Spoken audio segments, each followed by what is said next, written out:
En la clase de hoy vamos a ver lo que son celdas galvánicas o baterías o pilas, que son todos sinónimos, lo que son los aspectos químicos en la corrosión de los metales.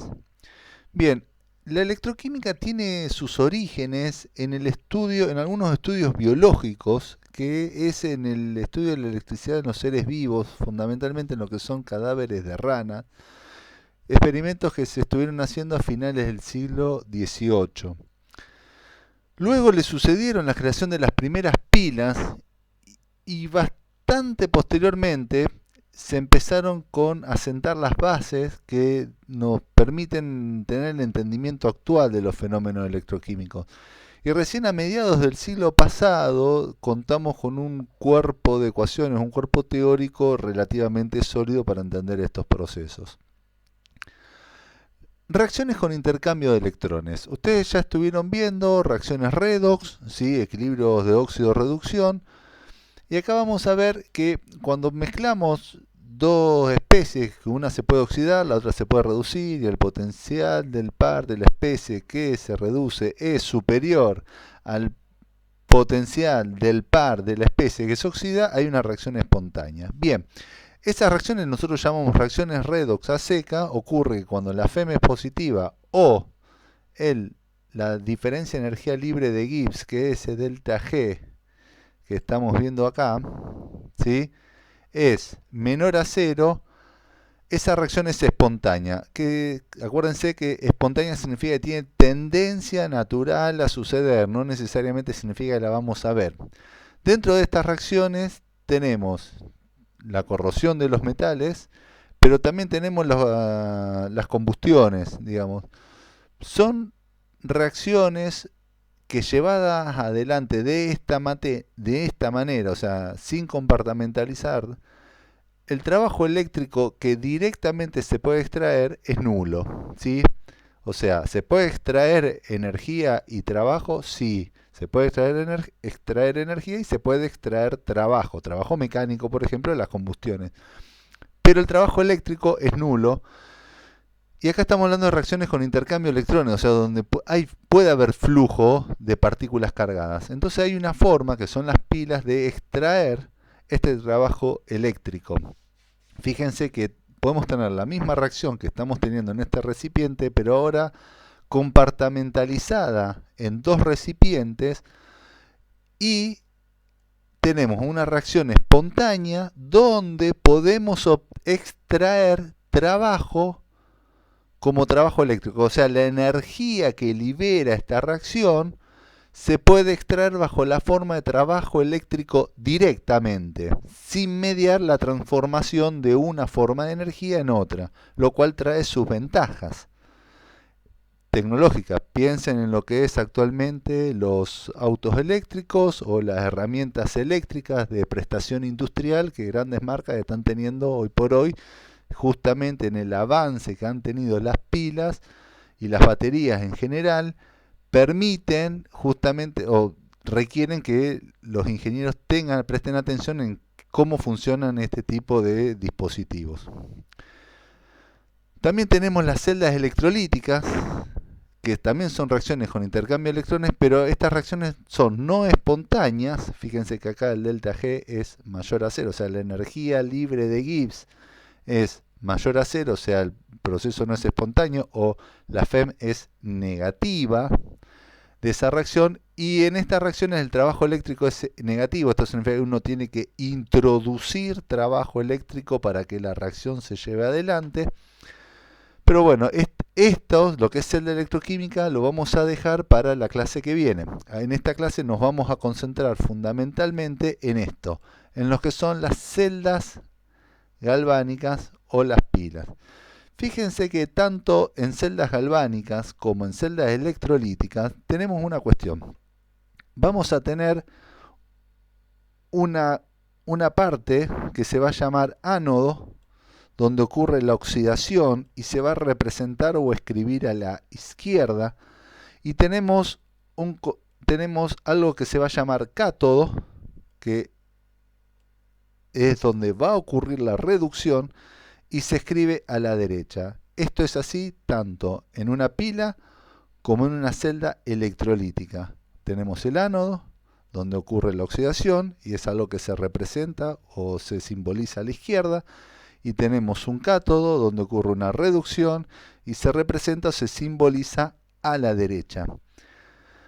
Digo esto fundamentalmente para no estar atado a lo que son los polos, los signos de los polos, tanto del ánodo en el cátodo, porque en pilas y en celdas electrolíticas los polos se invierten.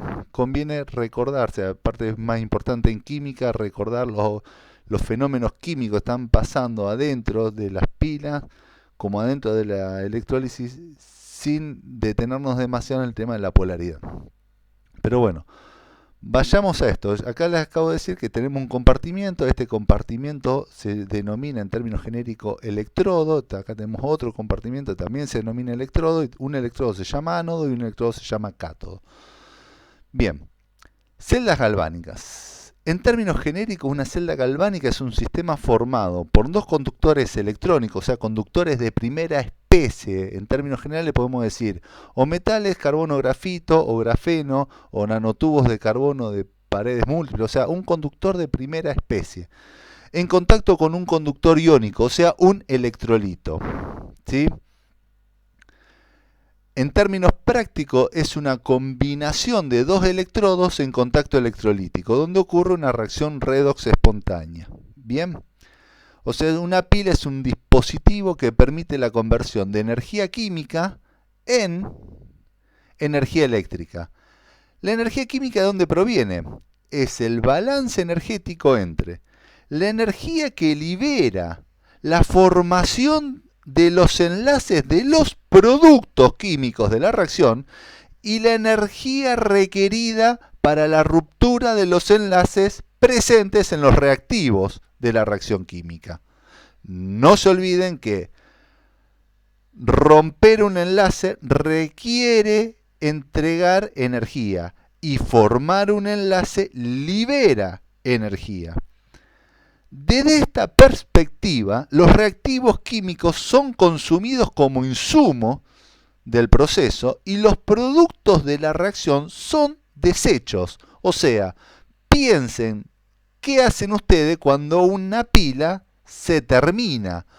Uno no lleva adelante la reacción química de una pila para obtener los productos de la pila, sino sencillamente, ¿para qué? Para obtener la energía eléctrica, o sea, esa energía eléctrica que se extrae en forma de trabajo eléctrico es el producto de interés del proceso, mientras que los productos químicos de esta reacción son desechos.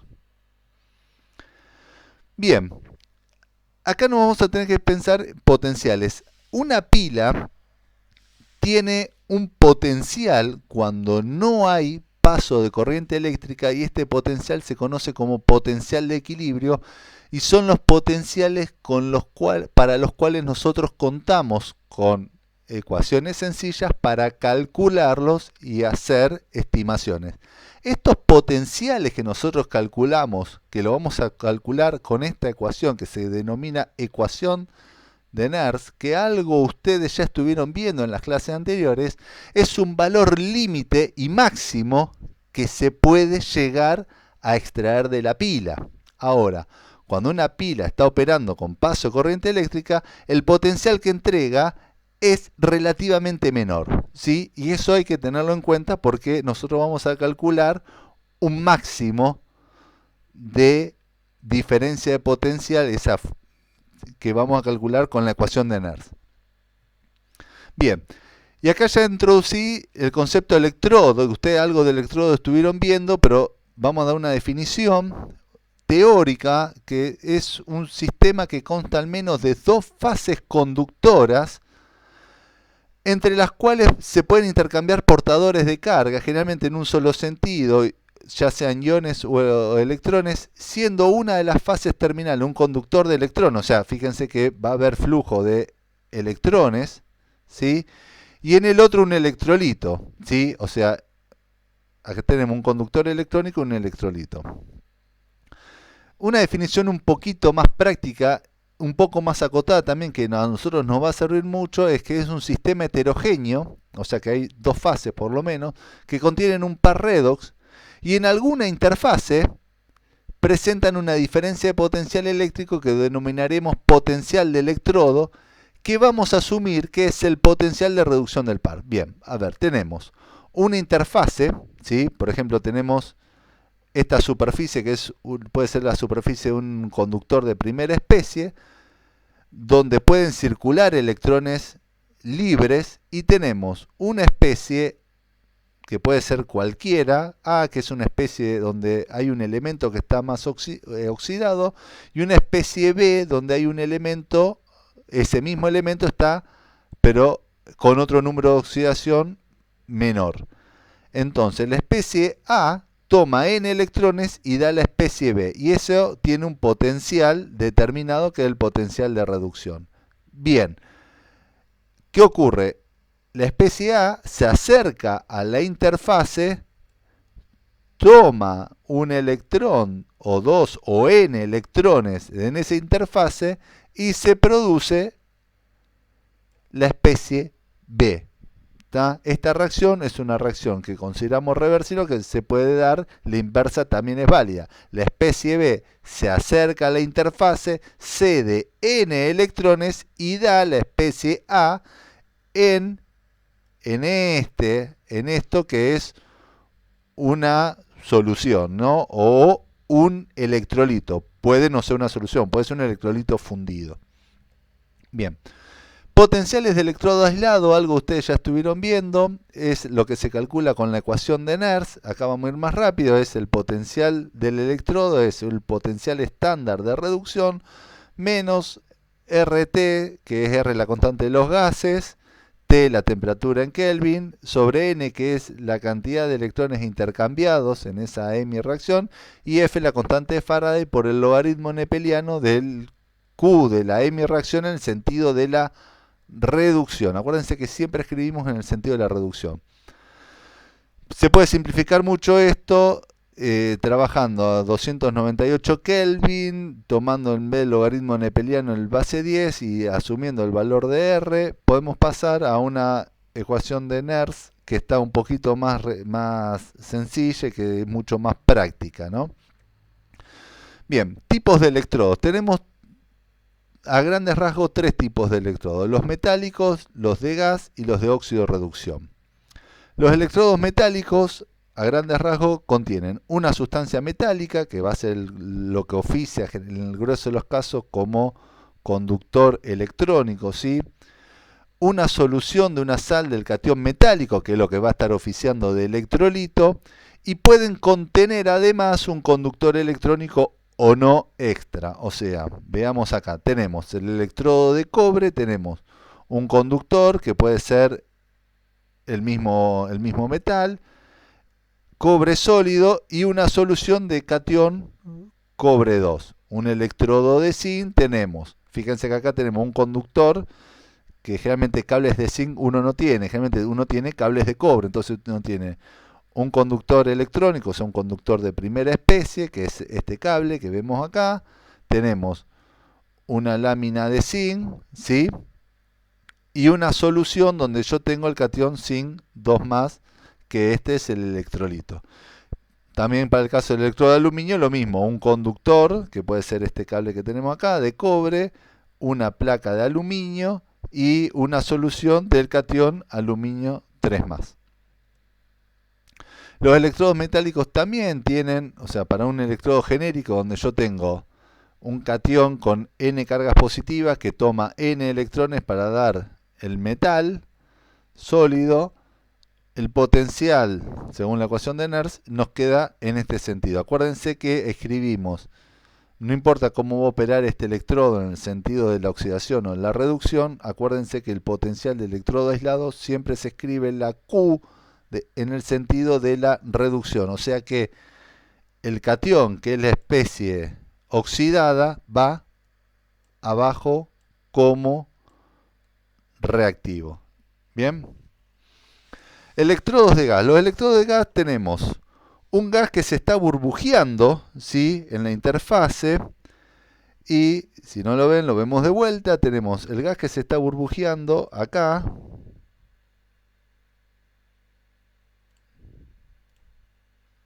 Bien.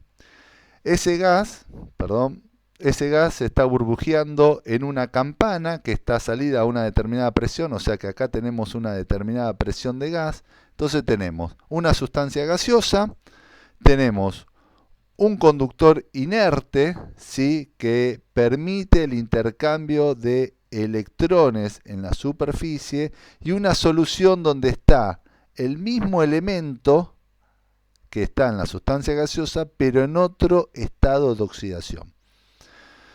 El electrodo, vamos a ir dos electrodos que son muy importantes por el papel que van a jugar luego en lo que son los procesos corrosivos, que es el electrodo de hidrógeno.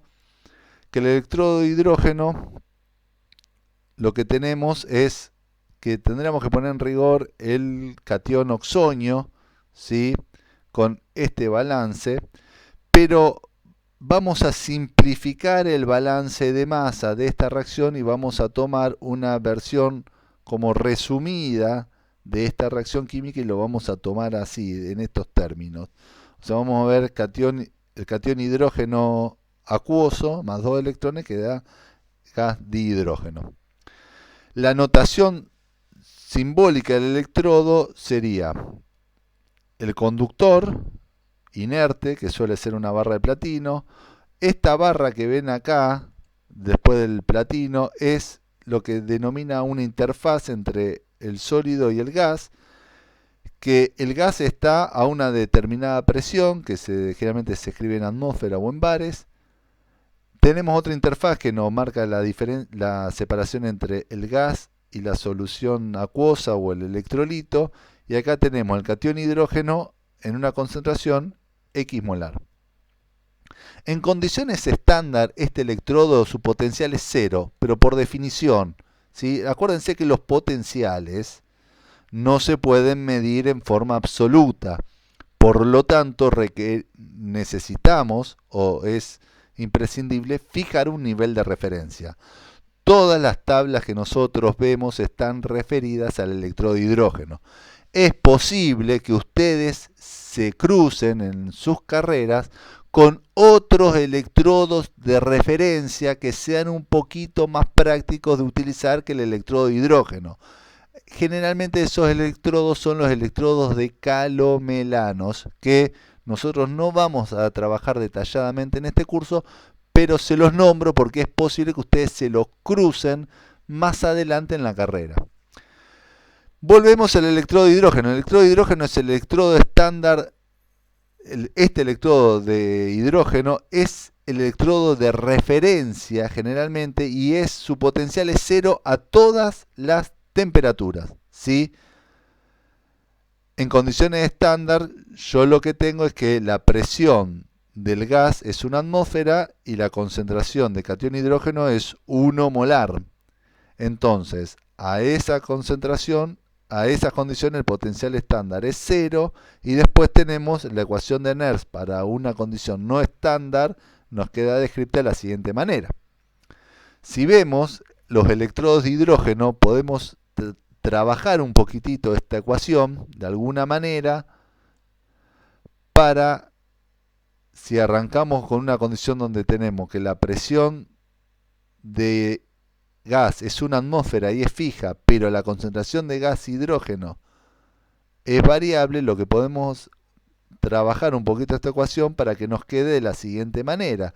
La matemática de esto se la dejo a ustedes, pero básicamente nos quedaría que el potencial, arrancamos de un valor límite que es 0 para pH 0, ¿sí?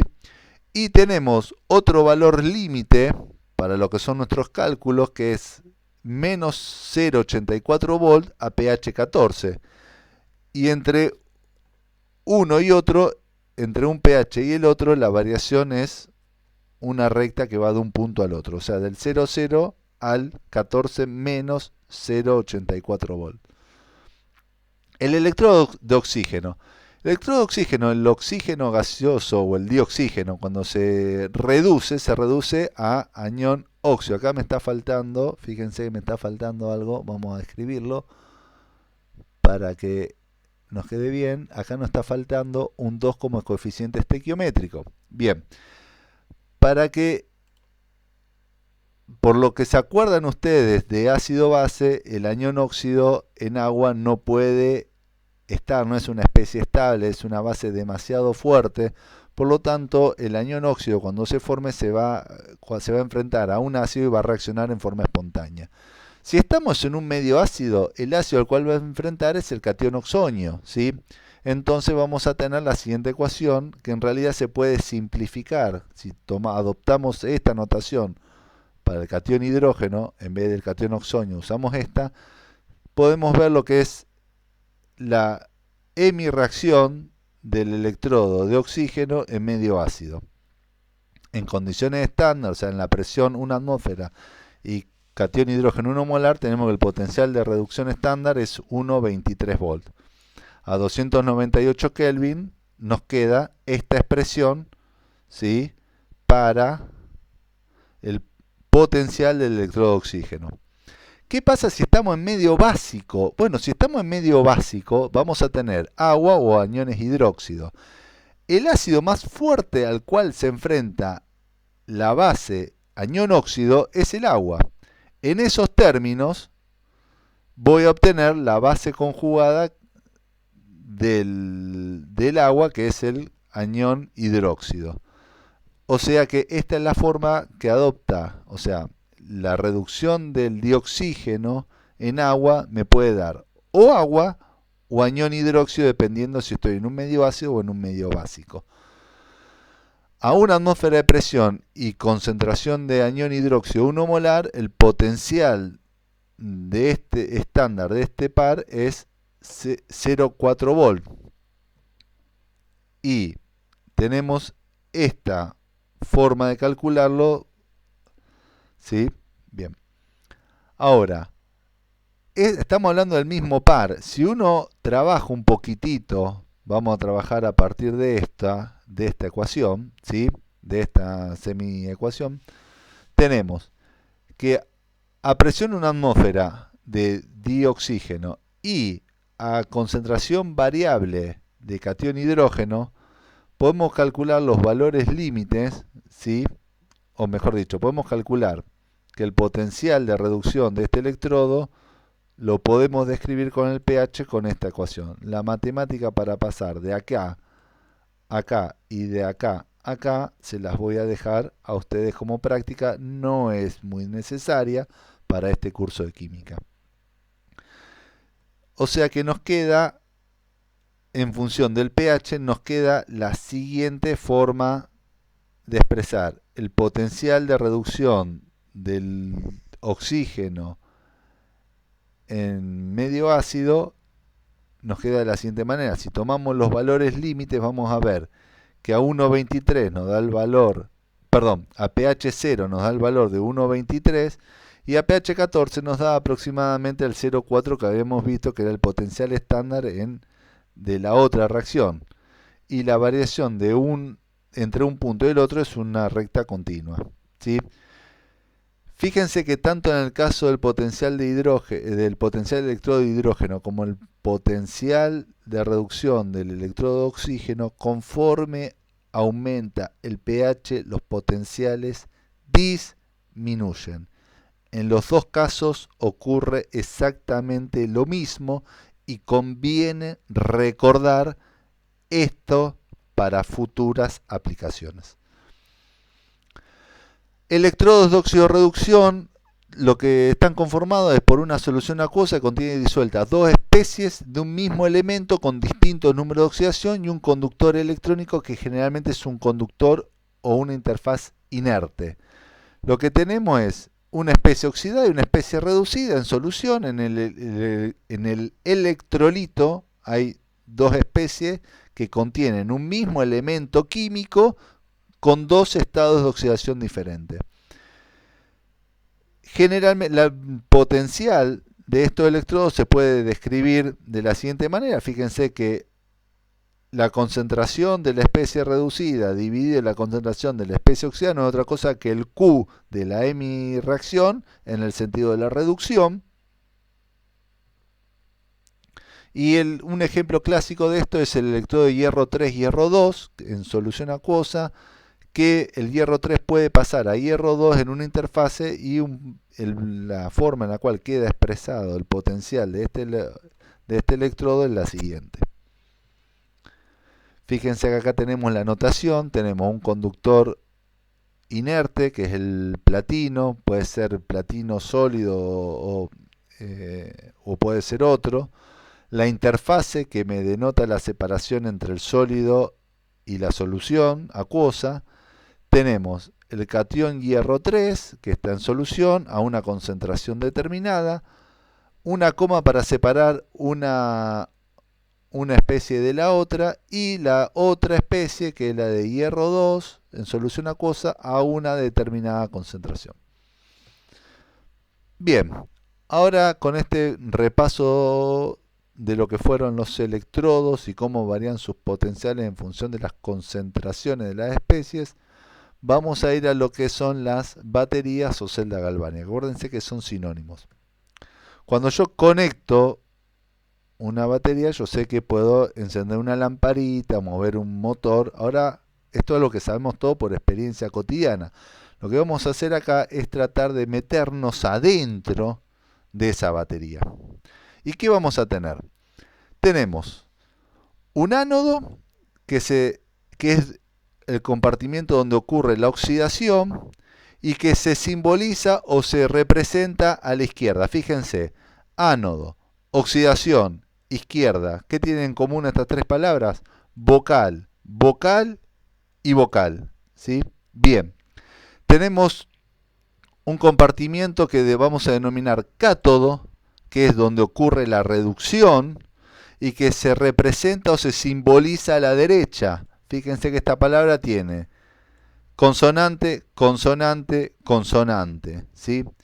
Y lo que tienen estos dos electrodos, lo que habíamos mencionado antes, un contacto electrolítico, o sea, un contacto eléctrico, pero no donde circulan electrones, sino donde circulan iones, que en este caso particular es un puente salino, pero tranquilamente puede ser un tabique poroso, ¿sí?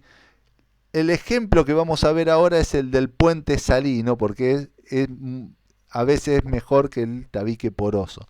Pero bueno, eso no viene al caso ahora. Bien, por ejemplo, acá tenemos una barra de zinc sólido en contacto con una solución de catión zinc en agua. Si ustedes analizan los potenciales de reducción, van a ver que este electrodo tiene menor potencial que un electrodo de cobre en contacto con una solución de catión cobre 2. Bien, bueno, vamos a ir a ver qué es lo que sucede cuando ponemos estos electrodos en contacto electrolítico. Tenemos un catión, vamos a cambiar a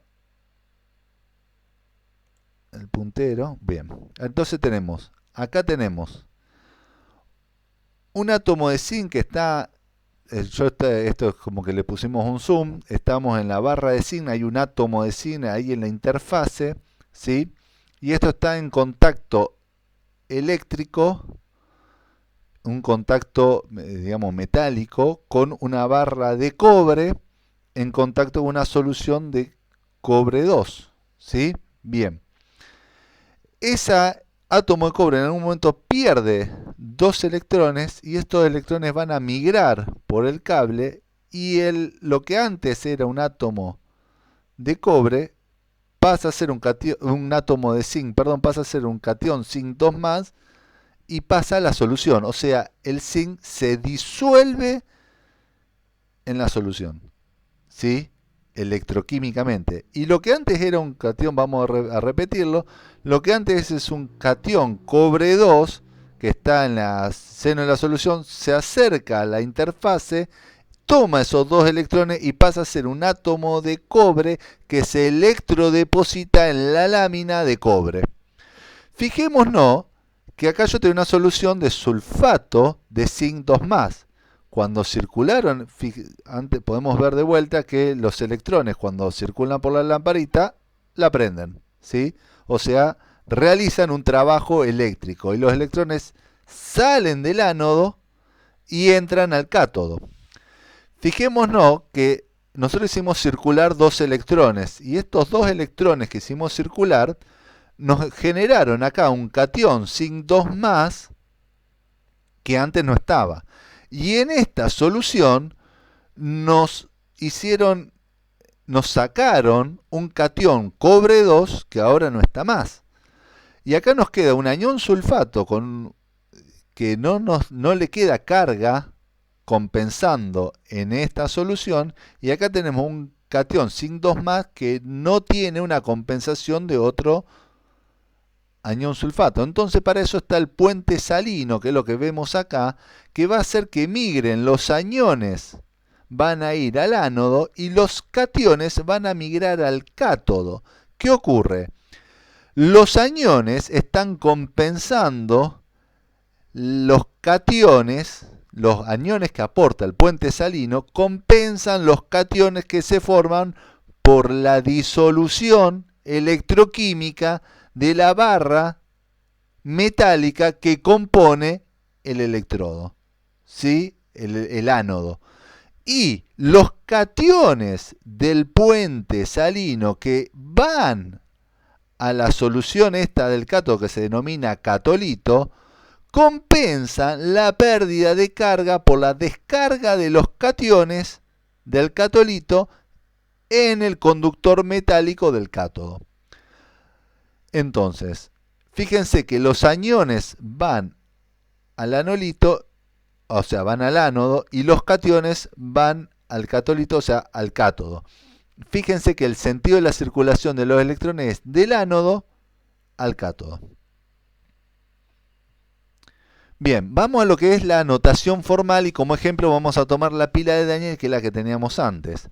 Tenemos un ánodo que es un electrodo de zinc, que es zinc metálico en contacto con una solución de sulfato de zinc X molar.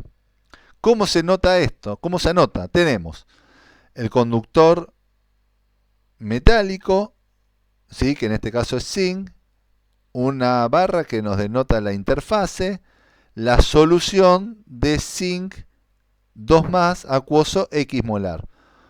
Un contacto electrolítico que puede ser un tabique poroso o un puente salino que se representa con dos barras, ¿sí? Y un cátodo que es un electrodo de cobre, o sea que es cobre metálico en contacto con sulfato de cobre 2 y molar. Y esto se representa como catión cobre 2 acuoso y molar con cobre sólido. Fíjense que acá también tengo la interfase entre la solución del catolito y el conductor electrónico del cátodo. Bien, cálculo de potenciales. En general vamos a trabajar el cálculo a 298 Kelvin, o sea que vamos a usar la ecuación de Nernst simplificada, ¿sí? O simplificada, un poco más sencilla.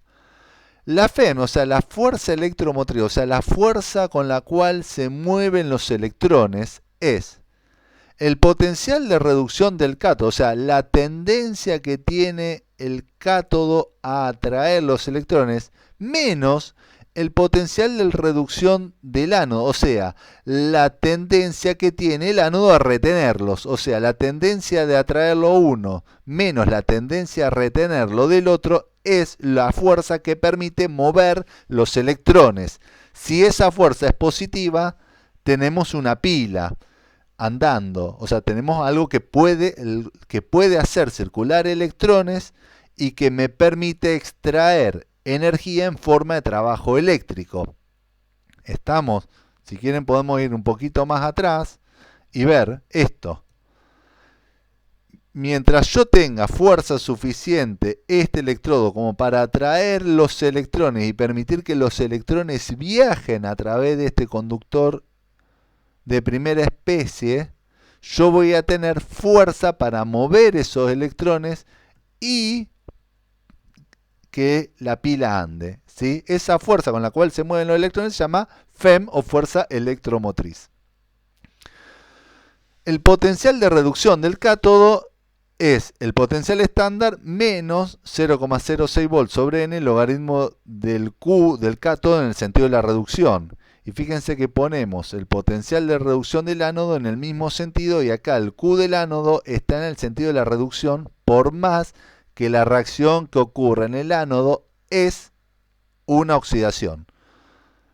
¿Sí? Esto está en el sentido de la reducción. Lo que vamos a hacer es restar esto con esto. Cuando nosotros lo restamos obtenemos esta notación. Tenemos que hacer esto, resolver esto, que nos puede quedar lo siguiente. La fuerza electromotriz es el potencial estándar del cátodo menos el potencial estándar del ánodo, y la resta del logaritmo lo puedo resolver con el cociente del argumento que nos queda acá, y llegamos a esto. ¿A qué?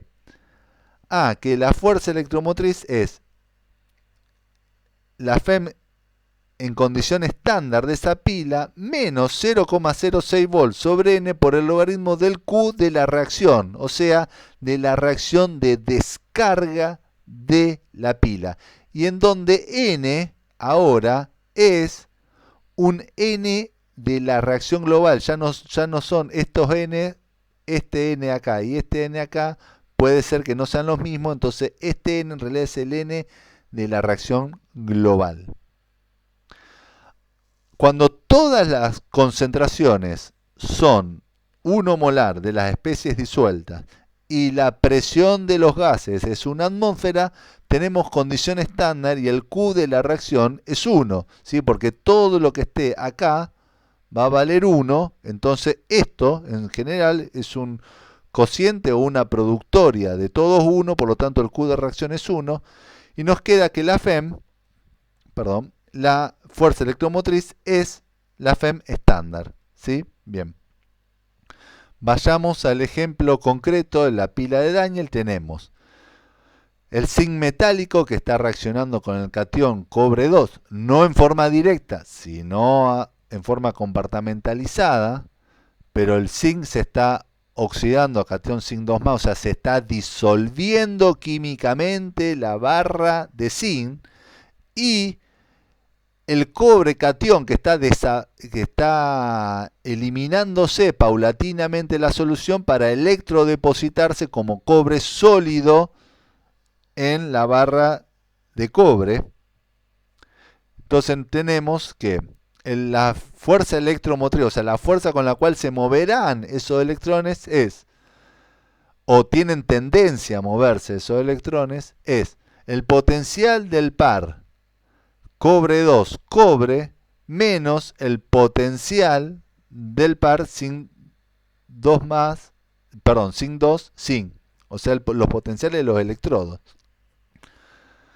Tenemos este para el cátodo, este para el ánodo. Si hacemos acuérdense que el ánodo, los potenciales siempre se escriben en el sentido de la reducción, ¿sí? No se confundan con eso.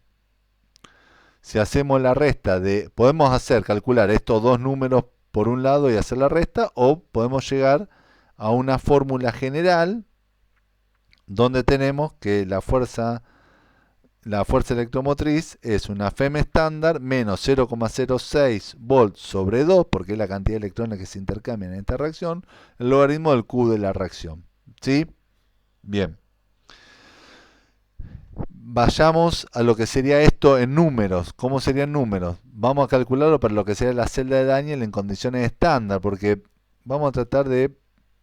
No vamos a marearnos tanto ahora en cálculos demasiado detallados. Vamos a ver algunos cálculos rápidos.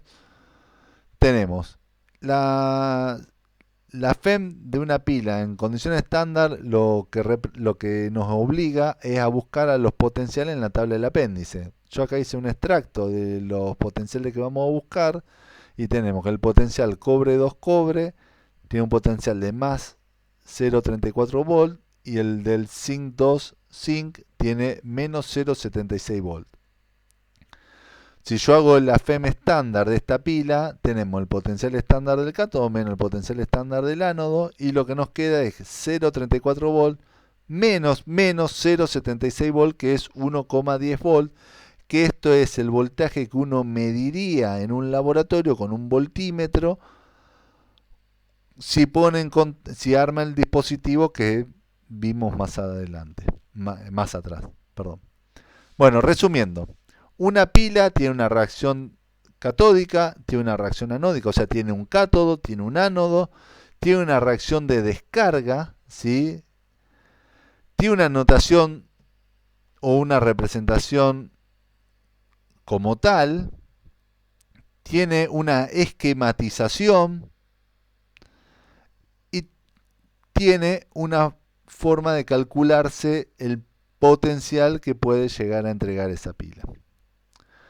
La variación de la FEM, o sea, del voltaje de esa pila con el tiempo, vamos a verlo. Para un ejemplo, para la celda de Daniel, tenemos esta celda ya no en condiciones estándar, puede estar en cualquier otra condición. Tenemos la reacción de descarga, tenemos esta es la ecuación con la cual se podría calcular el potencial en un determinado momento de esa celda. Y tenemos que el Q de la reacción es el catión sin 2 más, la concentración del catión sin 2 más sobre la concentración del catión cobre 2. Recuerden que tanto zinc sólido como cobre sólido no van en los cocientes de reacción ni en la expresión de las constantes de equilibrio. El Q inicial nos va a dar, o un Q inicial nos va a dar una FEM inicial, o sea, cualquiera sea el Q inicial que tengamos, vamos a tener una FEM inicial. Esa FEM inicial la ponemos a tiempo cero, que es donde arrancamos nuestro experimento. Conforme esta reacción avance, con circulación de carga efectiva a través de esa pila, o sea, circulando electrones por el circuito externo de la pila, ¿sí? ¿Qué va a pasar? La concentración o la masa de los productos, de los reactivos, va a disminuir. O sea, la concentración de cobre 2 con el tiempo va a ser cada vez menor y va a ser menor a la inicial. Y la concentración del catión zinc 2 más va a aumentar porque es un producto de la reacción. Lo mismo va a ocurrir con la masa de cobre sólido que va a aumentar y la masa de zinc sólido que va a disminuir. Pero los que van a manejar el potencial de esta celda son las especies que aparecen en el Q de la reacción. No la masa de cobre, no la masa de zinc. ¿Sí? La masa de zinc, cuanto mucho, me puede determinar cuánta carga máxima puede circular por esa pila o puede entregar esa pila porque es un reactivo. Y un reactivo, si es el reactivo limitante de una reacción y se agota, sencillamente eso, la pila ya no funciona más porque se me agotó el reactivo limitante. Bien. ¿Qué pasa? Cualquier cociente de reacción a un tiempo t, donde siempre voy a tener que la concentración de cobre 2 va a ir disminuyendo y la concentración de zinc 2 más va a ir aumentando, cualquier Q con respecto al Q inicial va a ser menor. Perdón, va a ser mayor, siempre va a ir aumentando. Como este Q va a ir aumentando, ¿qué implica? Que la FEM a cualquier tiempo distinto de 0 va a ser menor a la FEM inicial. ¿Por qué? Porque estoy restando un número que se hace cada vez más grande. ¿Cuál es el valor límite de una FEM cuando el tiempo tiende a infinito? Es 0. ¿Por qué? Porque a medida que conforme la pila se va descargando, este cociente tiende a hacerse cada vez más grande y la fuerza con la cual se van a ir moviendo los electrones tiene un valor límite que es 0. Entonces, la FEM de una pila va desde una FEM inicial hasta 0 y tiene una descarga. ¿Sí? Bien. Veamos por qué es esto. Nosotros tenemos un cátodo donde ocurre una reacción de reducción. O sea, el catión cobre 2 está tomando 2 electrones a través del circuito externo que provienen del ánodo y se reduce a cobre metálico. Esto ocurre con un determinado potencial que podemos describir con la ecuación de Nernst y que podemos ver que conforme el tiempo avanza, el catión cobre 2 disminuye su concentración y el potencial del cátodo inicial siempre va a ser mayor al potencial del cátodo a cualquier tiempo después de que haya pasado una X cantidad de carga eléctrica. Por lo tanto, vamos a ver que el potencial del cátodo disminuye conforme aumenta el paso del tiempo, ¿sí? Y disminuye como un logaritmo que tenemos acá, ¿sí? Bien, veamos el ánodo. ¿Qué ocurre el ánodo? El ánodo tenemos una reacción donde el zinc sólido se está disolviendo en el anolito, produciendo cation zinc 2+, cediendo esos dos electrones que van a ir a alimentar el circuito externo y van a ir a terminar en el cátodo, y podemos describir el voltaje o el potencial del ánodo con la siguiente ecuación. Vamos a ver que la concentración del cation zinc 2+ siempre tiende a aumentar conforme la reacción avanza, porque es un producto de la reacción. Entonces, como siempre fíjense que acá está dividiendo en el argumento del logaritmo, por lo tanto, con cualquier paso de carga que yo tenga, el potencial del ánodo a cualquier tiempo va a ser mayor al potencial del ánodo inicial que yo tenía. Puedo graficar eso con esta función que tenemos acá en verde y vemos que la FEM de una pila a un tiempo determinado t es la diferencia potencial entre el cátodo y el ánodo. O sea, vamos a remarcarlo bien, así se puede, lo llegan a apreciar. Oh, no me permite, vamos a dejarlo así. Es esta diferencia que ustedes ven acá. ¿Y qué ocurre? Conforme el tiempo pasa, esta diferencia se va haciendo cada vez más pequeña y llega un momento en que el potencial del cátodo es exactamente igual al potencial del ánodo. ¿Qué significa esto? Que en ese momento los potenciales se igualan y ya la diferencia de potencial se hace cero.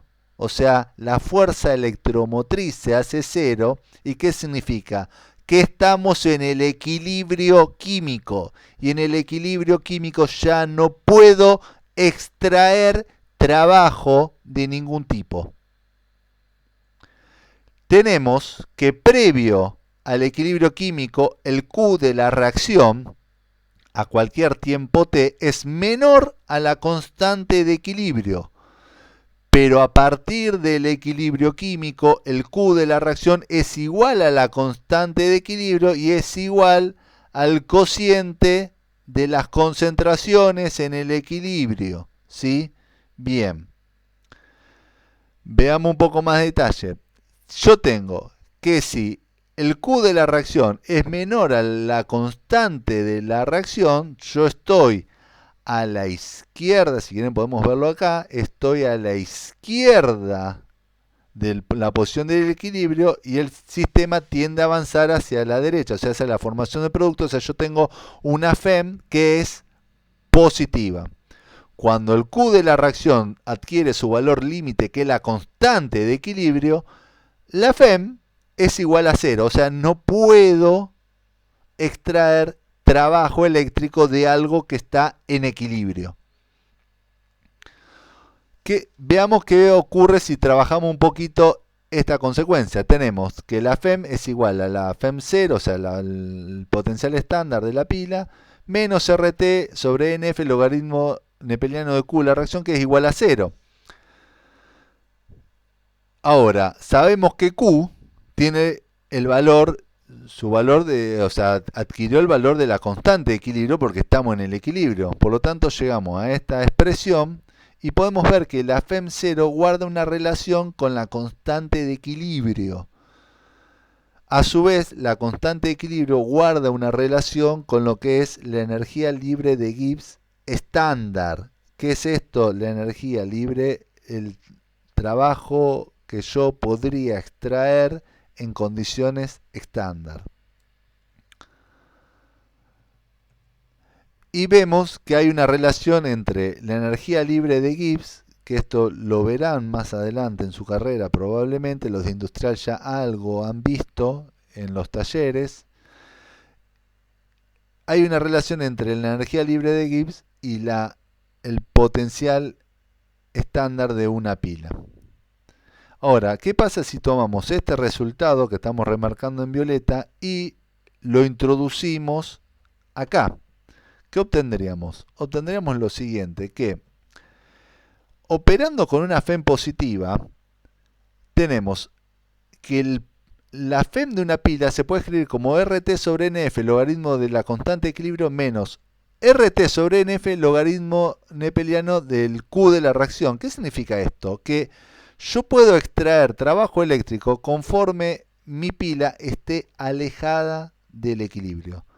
O sea, la distancia que tengo entre el cociente de reacción, o sea, y la constante de equilibrio, me marca un poquito la pauta de cuánto trabajo eléctrico yo puedo sacar de ese sistema.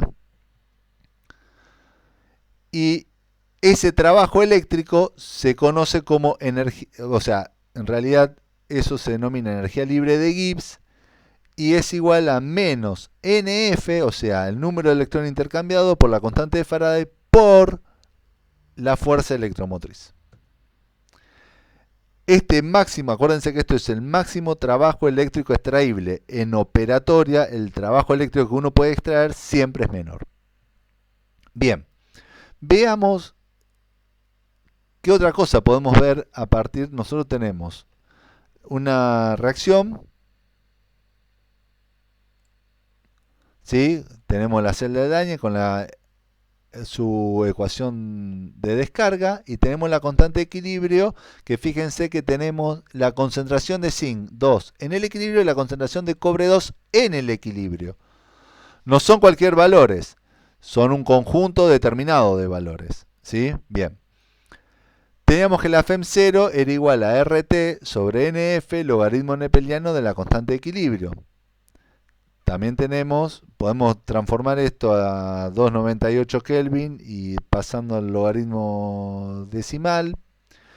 También podemos ver que a partir de medir la FEM 0 de una pila, podemos determinar la constante de equilibrio, ¿sí? O sea, podemos hacer este pasaje de acá a acá, la matemática se la dejo a ustedes. Y si vemos para lo que sería la constante de equilibrio para esta reacción en particular, tenemos que la constante de equilibrio para una pila que tiene un voltaje de 1,1 volt en condiciones estándar, la constante de equilibrio es 5 por 10 a la 36. Fíjense el valor relativamente grande que tiene esta constante de equilibrio. El determinar el valor de constante de equilibrio tiene una cuestión. Una me permite darme cuenta que la reacción es irreversible y que esa simple flecha está bien escrita. Pero también tiene otra cuestión que la vamos a ver en lo que es, lo vamos a aplicar en lo que es la parte de corrosión, o mejor dicho, en la parte de protección contra la corrosión de los elementos, de las sustancias metálicas. Y vamos a ver un ejemplo. Acá tenemos acá la reacción de cobre 2 sobre zinc. O sea, acá tenemos el metal zinc que lo estamos enfrentando a dos agentes oxidantes. Uno es el catión cobre 2 y otro es el catión hierro 3. Si nosotros calculamos la FEM de esto, una FEM nos da 1,1 volt y otra nos da una FEM de 1,53 volt. Si vemos esto pasado a constante de equilibrio, vemos que esta reacción tiene esa constante de equilibrio, esta reacción tiene esta otra constante de equilibrio. Acá podemos ver que el zinc sólido enfrentados al catión cobre 2 y al catión hierro 3 va a reaccionar primero con el catión hierro 3 porque esta reacción tiene la constante más elevada. Y recién cuando se agote el catión hierro 3, recién el zinc sólido va a actuar sobre el catión cobre 2, o sea, va a ser el agente reductor del catión cobre 2. O sea, fíjense que acá tenemos una sustancia metálica que es un agente reductor que enfrentado a dos agentes oxidantes como el cobre 2 y el hierro 3 va a reaccionar primero con el que forme la pila de mayor voltaje. Bien, por otro lado podemos tener una situación donde yo tenga el mismo agente oxidante, por ejemplo cobre 2, y lo enfrente a dos agentes reductores diferentes. Uno es el metal zinc y otro el metal hierro. Si yo me fijo los voltajes de estas dos pilas, el cobre 2 con el zinc tiene un voltaje estándar de 1,1 volt y la pila que forma el catión cobre 2 con el hierro sólido tiene un potencial estándar de 0,32. Si yo ahora paso esto a constante de equilibrio, me queda una constante de equilibrio de 5 por 10 a la 36 y en la otra me queda 4 por 10 a la 10. 4,6 por 10 a la 10. Si vemos, ¿qué significa esto en términos prácticos? Que el catión cobre 2 enfrentado en forma simultánea a una varilla de zinc y a una varilla de hierro, que estando tanto el zinc sólido como el hierro sólido en contacto eléctrico, el catión cobre 2 reaccionará exclusivamente con el metal zinc. Y hasta que no se agote el metal zinc, el catión hierro 2, el catión cobre 2 no va a atacar al hierro metálico, ¿sí? Porque hasta que los reactivos de esta reacción no se agoten, o sea, hasta que el zinc no se agote, el cobre 2 no va a empezar a reaccionar con el hierro sólido, estando el zinc sólido y el hierro sólido en contacto eléctrico. Bien, ahora, los electrodos de los metales, muchas veces, cuando yo tengo estructuras metálicas, los electrodos que forman los metales están recubiertos por sus capas paseadoras, o sea, por capas de óxidos o de hidróxidos, o los electrodos en realidad están formados por aleaciones que están recubiertas por capas pasivadoras. Estos electrodos difieren de los anteriores porque anteriormente teníamos las sustancias, ¿no?, metálicas. Ahora tenemos otra cosa, una mezcla un poco más compleja. En este caso, lo que tenemos es que los potenciales de estos electrodos ya no se miden generalmente en una situación estándar con el catión metálico correspondiente, sino se los contempla en lo que es agua de mar, y esto nos da lo que es la serie galvánica de agua de mar. Como ejemplo vamos a tomar lo siguiente. Si ustedes buscan en la tabla de potenciales el potencial de reducción del magnesio del magnesio 2 al magnesio metálico, vamos a tener que el potencial de reducción es menos 2,34 volt. Bien, si yo quiero plantear el potencial del magnesio actuando como ánodo, ¿sí?, en el sentido de la oxidación, yo lo que tengo que hacer es invertir este potencial, o sea, el potencial de oxidación del magnesio sólido a magnesio catión es más 2,34 volt. Ahora, cuando yo veo una barra de magnesio, ya no una barra de magnesio en la vida real, vamos a decirlo concretamente, o un ánodo de magnesio, lo que es en la serie galvánica de agua de mar, vamos a ver que la misma reacción de oxidación que veamos acá ahora tiene un potencial de reducción que ya no es más 2,34 volts, sino que es 1,36 volts. O sea, esto sería una tabla práctica de la cual ustedes pueden echar manos para ver qué aleaciones tienen más tendencia a oxidarse o menos tendencia a oxidarse, pero ya no para formar una pila entre una y otra, sino para ver cuál de las dos aleaciones se empieza a oxidar primero frente a un medio corrosivo. Y ahora lo que vamos a hacer es pasar a eso, a los que son los aspectos químicos de la corrosión de los metales. Bueno, la corrosión es un proceso de deterioro de un material o sea, estamos hablando de los materiales metálicos, pero corrosión se aplica en forma más amplia a un montón de otras cosas, por una reacción química con el medio que la rodea. Lo que es importante de esto es que el material pierde las propiedades mecánicas que lo hacen útil. Y lo que pasa es que se da mediante reacciones redox. Lo que es importante que tengan en cuenta que cuando los metales se corroen, se disuelven químicamente en las soluciones oxidantes. ¿Sí?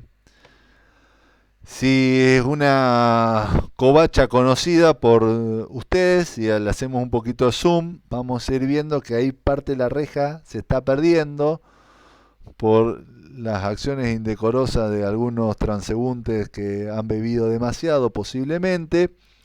Y lo que podemos ver es que el resultado de la bebida de estos transeúntes, que han bebido ocasionalmente un poquito más de lo deseado o recomendable, tiene como su consecuencia que parte de la reja no está más, o sea, se disolvió y se fue, que puede ser debido a eso o debido al agua de lluvia, para no echarle la culpa a los transeúntes eventuales que tengan las veredas de nuestro querido edificio. Bien, veamos lo que es el modelo del proceso corrosivo. Tenemos una sustancia metálica, o sea, un metal. Tenemos el medio corrosivo, tenemos un átomo de esa sustancia metálica, que es un átomo ese. Tenemos una especie A que está oxidada, que tiene la tendencia a reducirse, por lo tanto es un agente oxidante. Y este átomo de metal A pierde sus electrones y se pasa a ser y esos electrones pueden viajar libremente por el metal porque es un conductor de primera especie, y la especie A puede tomarlo y pasar a ser la especie B, o sea, la especie reducida de ese par. Y fíjense que el catión que tengo en el metal ahora pasa a estar, ya no está más acá, pasa a estar en solución. Y ahora es libre para divagar por esta solución o difundir por esta solución con su movimiento browniano por donde quiere, por donde lo lleve.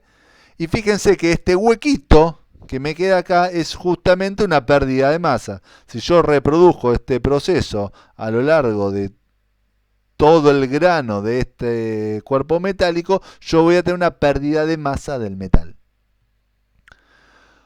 Fijémonos que acá tenemos el modelo del proceso corrosivo que tenemos. Tenemos un átomo del elemento metálico que está en equilibrio con un catión de ese elemento metálico con pérdida de n electrones que pueden viajar libremente o difundir libremente por la sustancia metálica, y tenemos una especie oxidada y una especie reducida de un par en el medio corrosivo, ¿sí?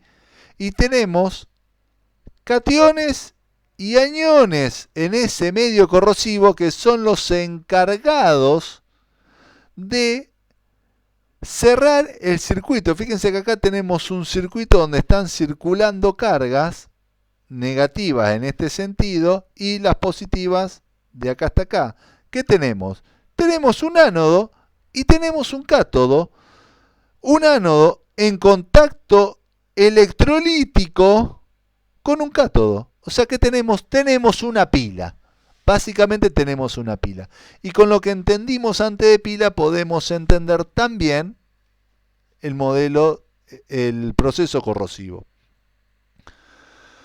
Los procesos catódicos más frecuentes, o sea, la reacción que me lleva, o sea, esto que pusimos así en términos genéricos, generalmente tiene un par de nombres y apellidos concretos y son bastante conocidos, y que nos vamos a detener a estudiar algunos. Tenemos la reducción del catión hidrógeno a gas de hidrógeno, y esto se conoce como medio ácido, o sea, es el proceso catódico más frecuente en los medios ácidos. Tenemos la reducción de los ácidos nítrico y sulfúrico para dar sus óxidos gaseosos, y estos se los conocen como medios ácidos oxidantes. Fíjense que acá lo que se está reduciendo es el catión hidrógeno, el elemento hidrógeno se está reduciendo, mientras que acá lo que se está reduciendo es el elemento nitrógeno. Acá se está reduciendo el elemento nitrógeno y acá se está reduciendo el elemento azufre. No es el elemento hidrógeno el que se reduce cuando estamos hablando de medio ácidos oxidantes. Bien. También tenemos cationes metálicos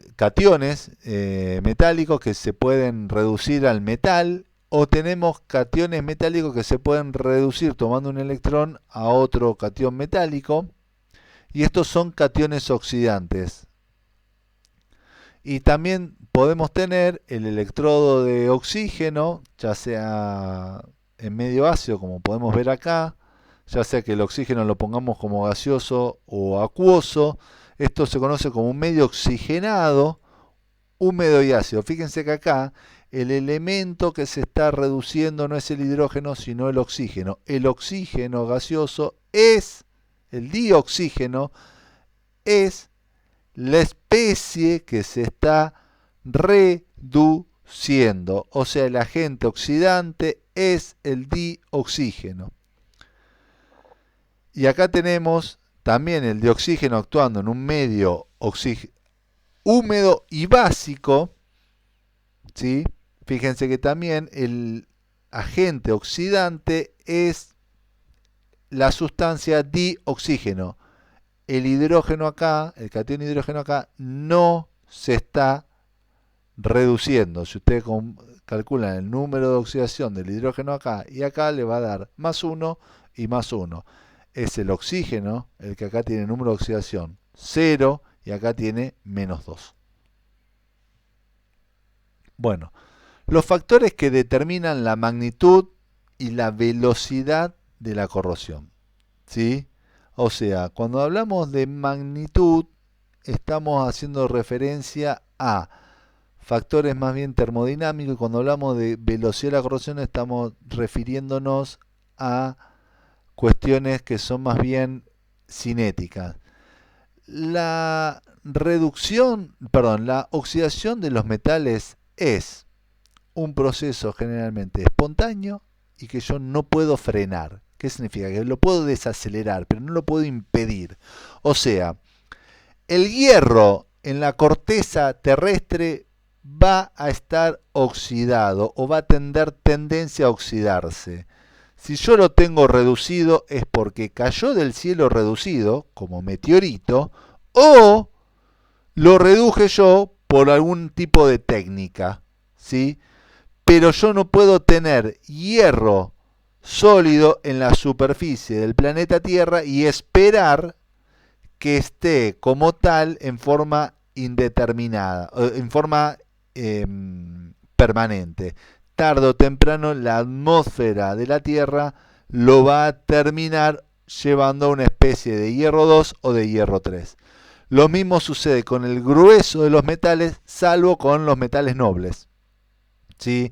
El grupo del platino, o sea, el oro, el platino, el paladio, el reño, o sea, solamente los metales nobles yo puedo pretender que estén como tales y encontrarlos como tales en la superficie del planeta.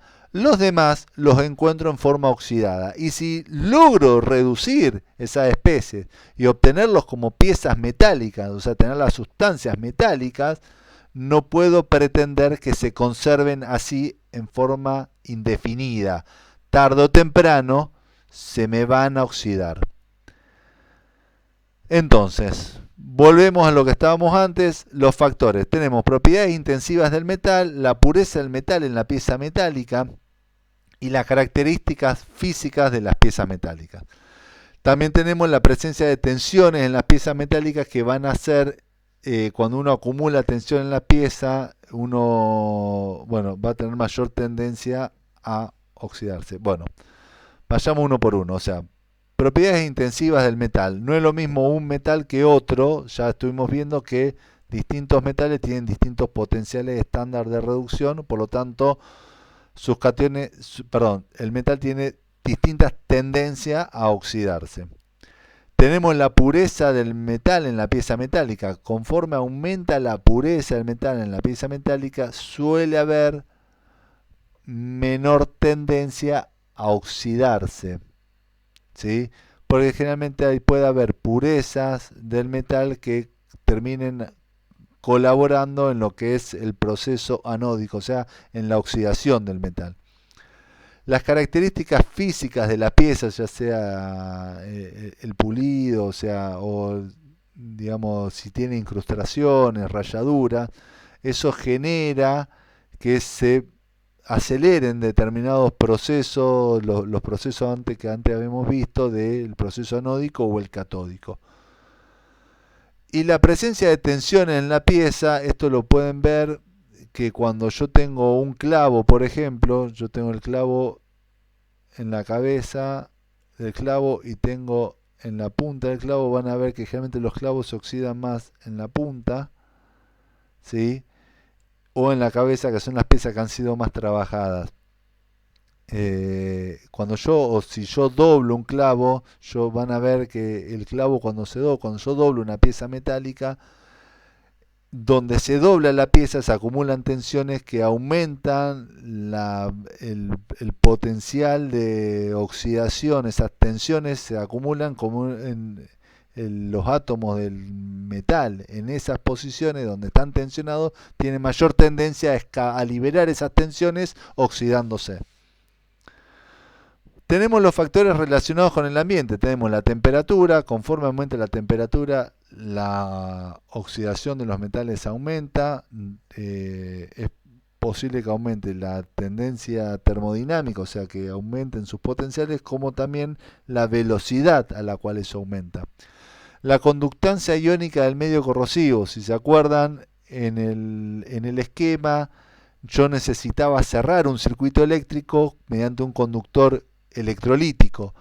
Conforme aumenta la conductancia iónica del medio corrosivo, yo tengo que me aumentan los transportadores de carga, lo que sería el puente salino de esa pila. Por lo tanto, yo voy a tener la cinética del proceso corrosivo aumentada. Y después tenemos el pH del medio acuoso y la concentración de dioxígeno disuelto en los medios acuosos. Y acá esto nos hace referencia ya sea el pH, porque voy a tener, estos son dos factores que están atados a los electrodos que habíamos visto, el electrodo de hidrógeno y el electrodo de oxígeno, o ya sea el pH directamente al electrodo de hidrógeno o como cuestión supletoria o adicional, si se quiere, a lo que es el electrodo de oxígeno, como habíamos visto antes. Acuérdense que conforme el pH disminuye, aumenta la tendencia o el poder oxidante de ese medio, ya sea del electrodo de hidrógeno o del electrodo de oxígeno. Veamos algunos ejemplos. Corrosión en medio ácido. Tenemos la corrosión del aluminio a causa del ácido clorhídrico. Tenemos la reacción catódica, o sea, el electrodo de hidrógeno, porque es medio ácido, o sea que buscamos en el apéndice la parte de los procesos catódicos más frecuentes y vamos a encontrar, ¿sí?, el electrodo de hidrógeno. Y tenemos la oxidación del aluminio, ¿sí? Fíjense que cuando yo la estequiometría, para igualar estas reacciones, tengo que ir multiplicando toda la mi reacción para llegar a la ecuación de corrosión en medio ácido del aluminio por ácido clorhídrico. Fíjense que acá llegué a la ecuación iónica neta. Para llegar a la ecuación molecular yo tendría que sumar 6 cloruros acá, ¿sí? A ver si podemos hacerlo. Yo tendría 6 moléculas de ácido clorhídrico más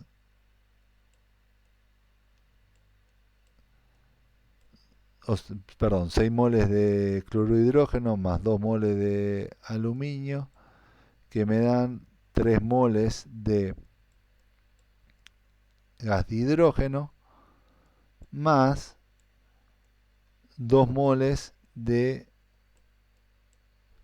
cloruro de aluminio 3. Esta acá tenemos, fíjense que acá sumé la diferencia entre esta ecuación y esta son que sumé 6, perdonen la desprolijidad de la letra, 6 aniones cloruro y de acá a acá sumé 6 aniones cloruro. Pero con la ecuación iónica neta nos alcanza. Bueno, corrosión en medio ácido oxidante. La corrosión del cobre a causa del ácido nítrico. Esta es una reacción que solíamos ver en el laboratorio con el desprendimiento del gas pardo, que es el dióxido de nitrógeno, donde acá lo que tenemos, el agente oxidante es el ácido nítrico y fijémonos que el elemento que se está reduciendo es el nitrógeno, ¿sí? No el hidrógeno.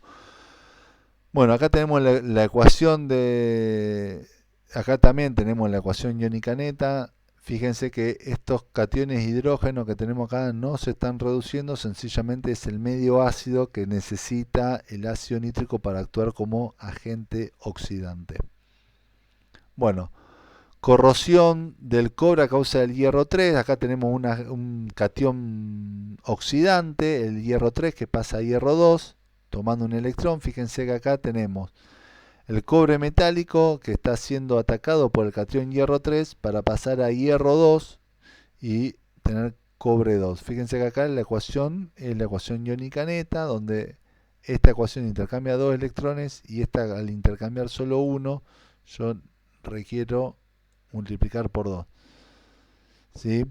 Estos son distintos ejemplos de cómo los distintos medios corroen los metales. La corrosión del níquel a causa del oxígeno gaseoso en un ambiente acuoso ácido. Fíjense, cuando yo tengo metal níquel en un medio oxigenado, húmedo y ácido, me genera, ¿sí?, catión níquel 2 en solución acuosa.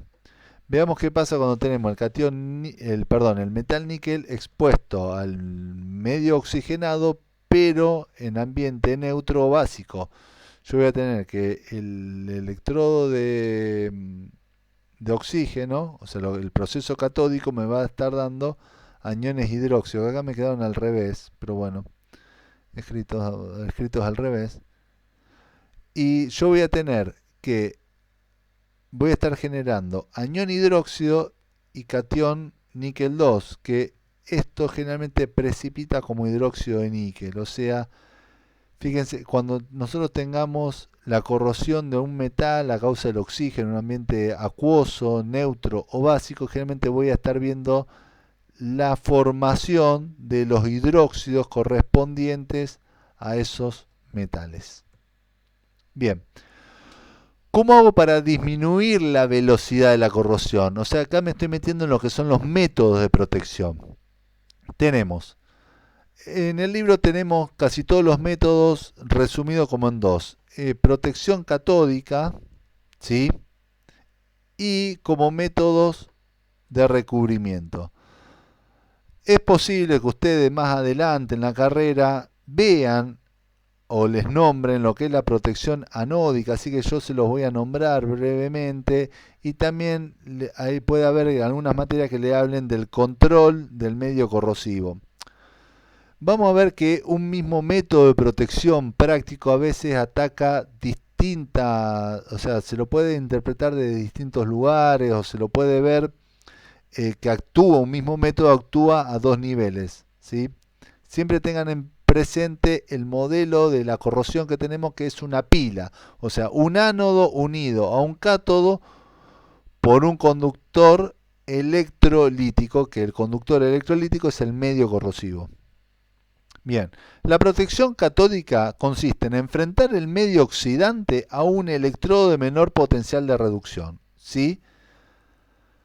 Los recubrimientos consisten básicamente en aislar la pieza del medio corrosivo del medio corrosivo. O sea, yo limito la superficie de contacto de la pieza al medio corrosivo, y ustedes, si se recuerdan de cinética, van a recordar que si yo en un sistema heterogéneo, una reacción que se da en una interfase, si yo reduzco la superficie de esa interfase, reduzco la velocidad de la reacción. ¿Por qué? Porque hay menos choque en la unidad de tiempo, menor formación de complejo activado en la unidad de tiempo, menor proporción de descomposición del complejo activado en productos en la unidad de tiempo, por lo tanto menos producto en la unidad de tiempo, por lo tanto menor velocidad de la reacción.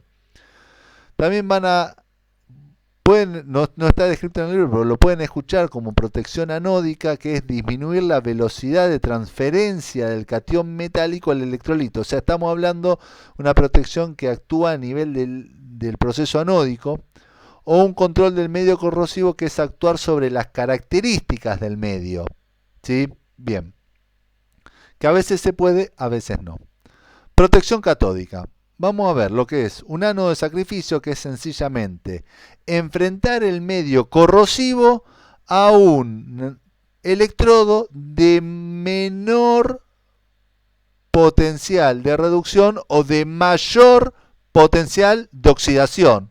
Si lo van a buscar en la serie galvánica de agua de mar, tienen que buscar, o sea, si yo quiero proteger una pieza de hierro, ¿sí?, frente a un medio corrosivo, voy a ir a buscar algo que en la tabla esté por arriba de la aleación de hierro que yo estoy teniendo, para que primero se oxide este electrodo y el hierro actúe sencillamente como un conductor inerte de electrones, donde no sufre el proceso oxidativo, o sea, el proceso de disolución química. Por lo tanto, la pieza, al no disolverse, mantiene sus características que la hacen útil para la prestación que se está pensando eso.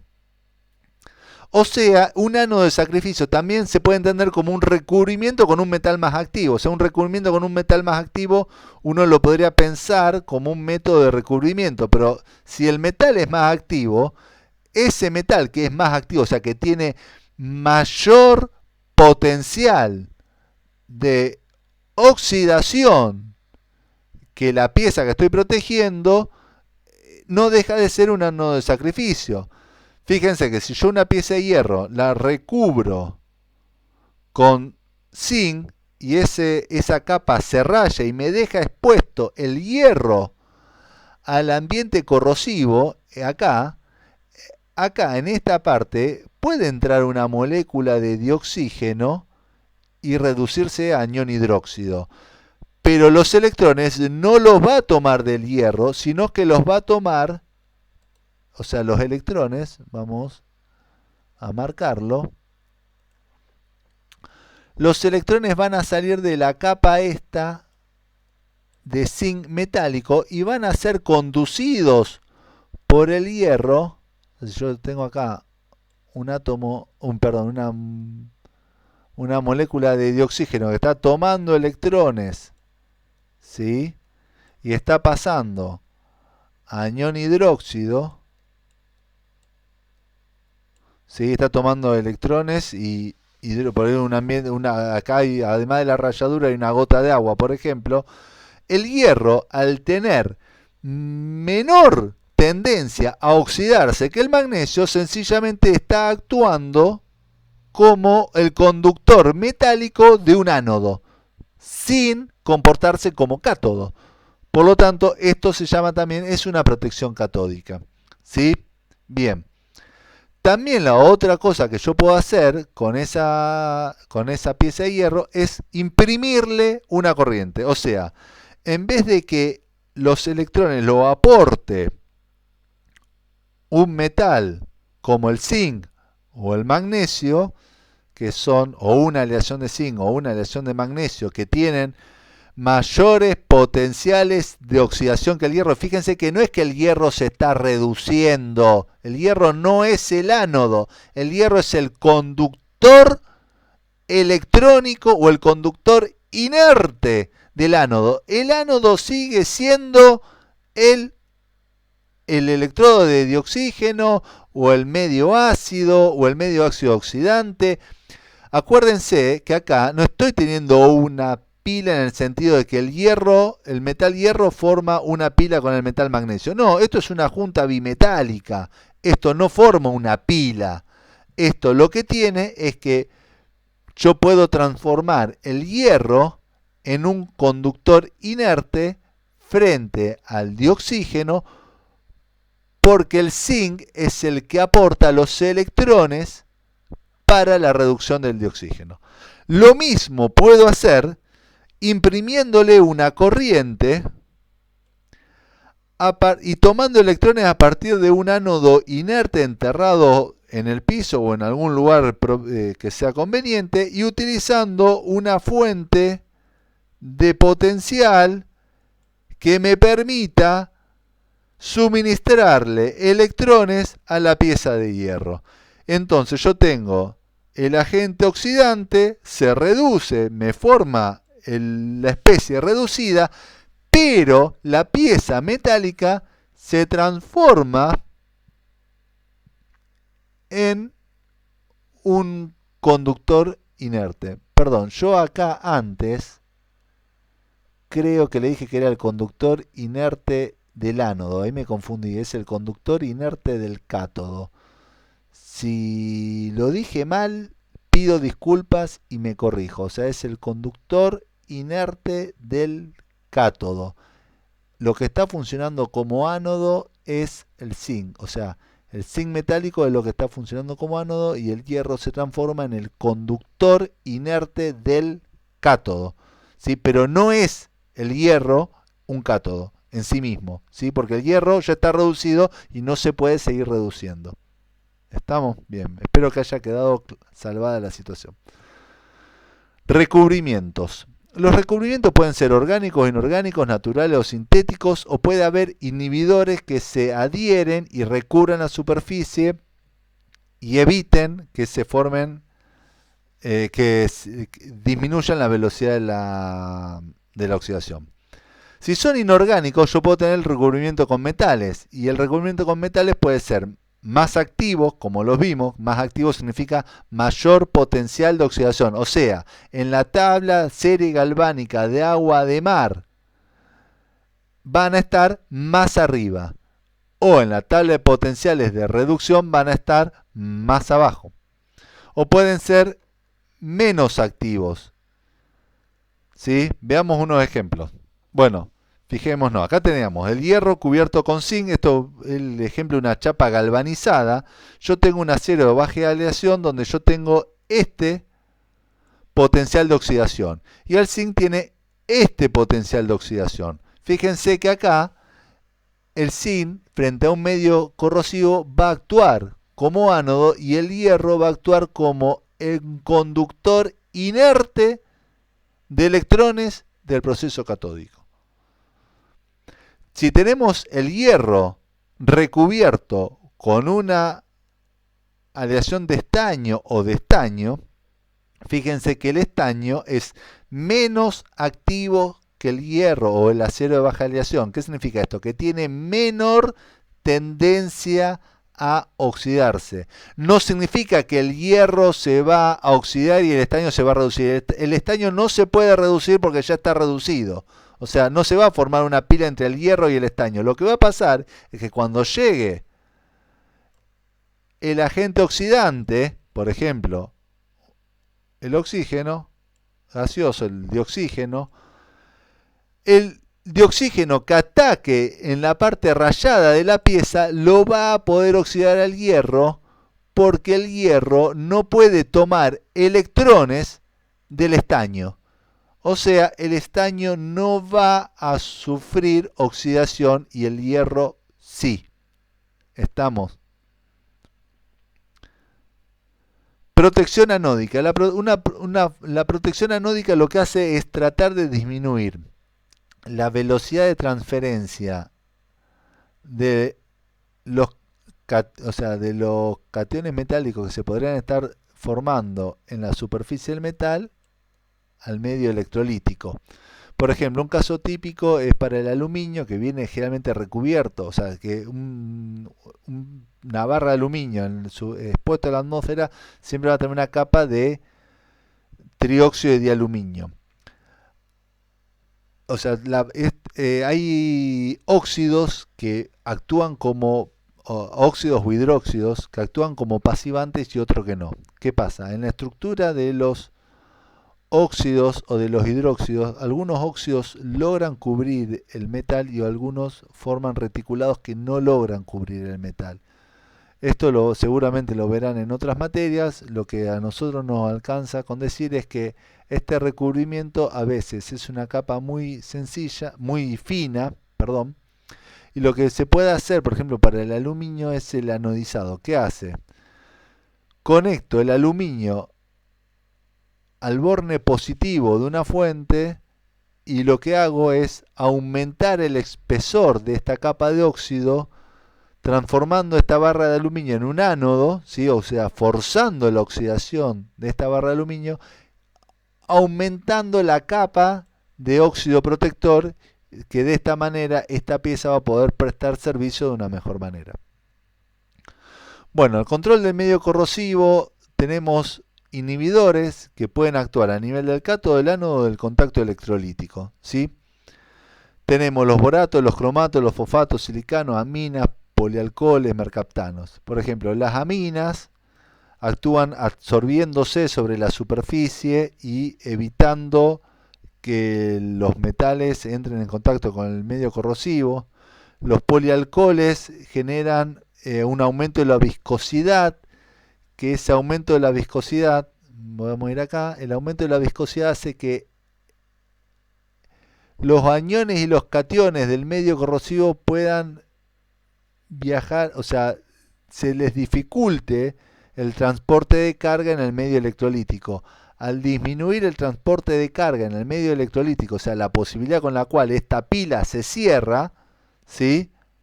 O sea, en la medida que el contacto electrolítico entre este ánodo y este cátodo se ve disminuido, disminuyo la posibilidad de que de este átomo se oxide y pase a catión, o sea que se me pierda parte del metal disolviéndose químicamente en el medio. O sea, lentifico la velocidad, que era lo que quería. Bueno, espero que haya sido de utilidad esta clase y espero poder volverlos a ver